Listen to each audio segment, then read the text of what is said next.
If I'm caught drink driving's almost half a century since the breathalyser was introduced in the UK. When the technology was rolled out as part of the Road Safety Act, it heralded a new era, with drink-related deaths and injuries steadily dropping.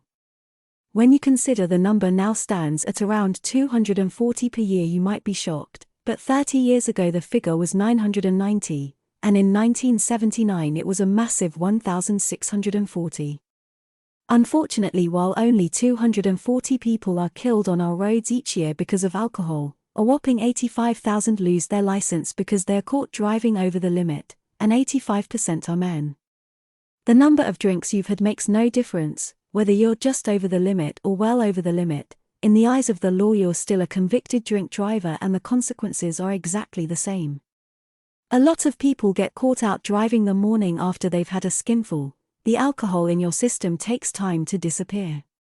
How quickly you breach the legal limit and how fast your blood alcohol level drops is dependent on a variety of factors, including your sex, weight, metabolism, and how often you drink alcohol.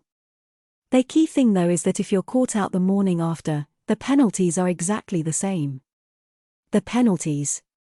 The penalty you receive is up to the magistrates who hear your case, and depends on your offence. You may be able to reduce your ban by taking a drink drive rehabilitation scheme, DDRS, if you're banned from driving for 12 months or more. It's up to the court to offer this, but there's a variety of drink driving offences. These are what they are and the possible penalties. If you're caught in charge of a vehicle while above the legal limit or unfit through drink, you can be imprisoned for up to 3 months and fined up to £2,500. You can also be banned, although this is discretionary. Get caught driving or attempting to drive while above the legal limit or unfit through drink and you'll definitely lose your license for at least a year. You also face an unlimited fine and you can be imprisoned for up to 6 months. If you refuse to provide a specimen of breath, blood or urine for analysis having been stopped for drink driving, the penalties are exactly the same as if you're caught driving over the limit. So that's a ban for at least 12 months, an unlimited fine and half a year in jail. If you're daft enough to drink drive, it might be a blessing if the police find you, because if they don't and you end up causing death by careless driving when under the influence of drink, you can be imprisoned for up to 14 years. You'll be banned for at least 2 years and the fine can be unlimited. Before you can get back on the road, you'll have to take an extended driving test. The high-risk offenders scheme. If you're a serious menace on the roads, you might be entered for the high-risk offenders scheme.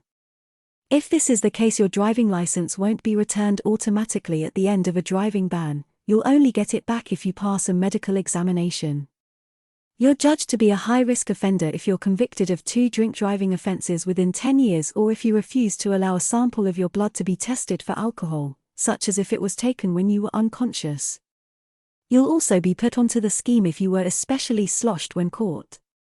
That means you were driving with an alcohol reading of at least 87.5 micrograms of alcohol per 100 milliliters of breath. The limit is 200 milligrams of alcohol per 100 milliliters of blood, compared with the 80 milligrams legal limit, or 267.5 milligrams of alcohol per 100 milliliters of urine. 107 milligrams is the legal maximum.